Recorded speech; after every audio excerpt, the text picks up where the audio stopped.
Hello, this is Bianca Westwood from Gillette Soccer Saturday on Sky Sports, and you are listening to the V2 Football Podcast.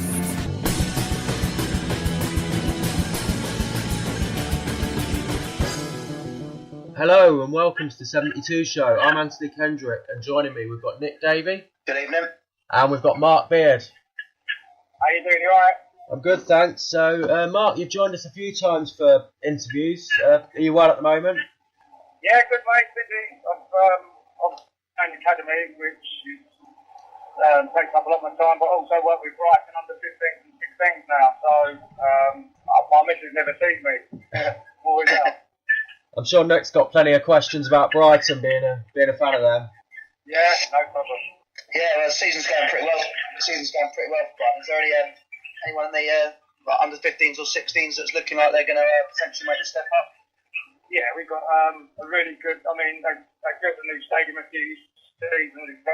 They've got one of the best training grounds in the country as well now. So and with that, got Cat 1 status. So the players we've been able to recruit the last few years. I mean, John Morley's done a fantastic job, and in the 15s and 16s, he was up for England and for Scotland in both. So it's looking really promising. So how long have you been at Brighton now?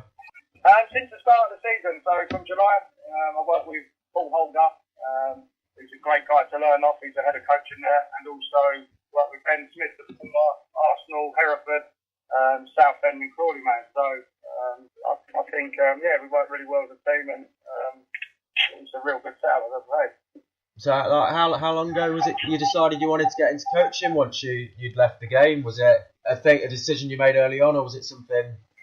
Yeah, I've been coaching since when I was young. My dad ran football teams, and then he was head of recruitment at Millwall. So even when I was a young pro, 18, 19, I was going into development centres and helped coach there. And then he went to Charlton, and I was helped run centres there. So I've been coaching since 18, and I probably got my first senior job at 28 in Pedro. Me and Vinny Samways took the team.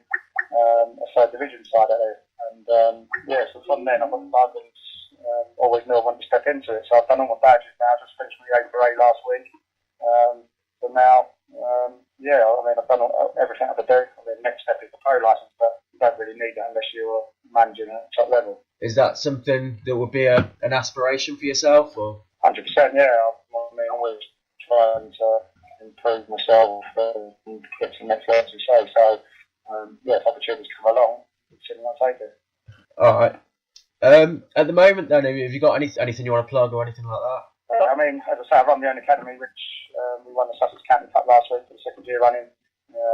It's an academy made up of lads who have been released from pro clubs at 16. And the development in the last 2 years, they're playing, obviously, youth football, they're playing men's football, because I run Knoxwood Football Club as well, the first team, which is tied up with my academy, so we can play in leagues. And I've got about 7 or 8 under 18 playing in the Sussex County Premier, fourth in the league, and doing really well in that as well. So not only do they get day-to-day training, they also playing men's football, which has improved them massively. Played a lot of pro clubs. We played England under 16s recently, and only lost 4-2. And that under 16 team went on to win a massive tournament against Brazil, Portugal, and Holland. So we did well there. We did AFC Wimbledon, and they was prepping for the Chelsea FA Youth Cup game. They was unbeaten in 11. So it does go to show that doing something right and that the kids are improving, even though they're not at that level, they just need a chance now. So. What do you think are the most crucial factors with developing kids? Is it starting young, do you think, or is it? I think personally, I think they're overcoaching clubs. I mean, as I say, I lived in Spain. They literally let them play at a young age, so they get used to making mistakes. But you go to any club in the country, 8, 9, 10, they just scream them to pass. They don't let them try things and try different positions. I mean, that's one of the things I try and do with my 16, 17, 18. I was trying in different positions. But my son was a centre forward. We got released from Brighton. We tried him few different positions. Left wing, centre mid, and he's ended up left back now. Now he's got a lot of clubs looking at him. But I don't think he would have got that chance if he was getting at a pro club, because they don't give it an opportunity. In Holland and countries like that, they try him in different areas. Even in Spain, you get players who are comfortable in every position. So, I just think I overcoached in this country.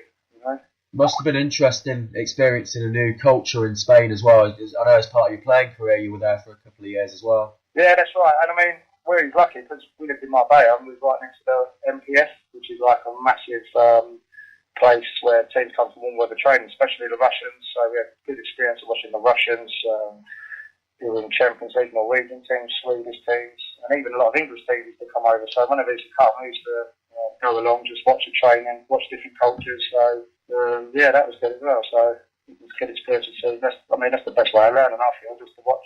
You may not learn a lot in the 2 hours, but you may just pick up one or two things in the sessions and think, yeah, I'll try that.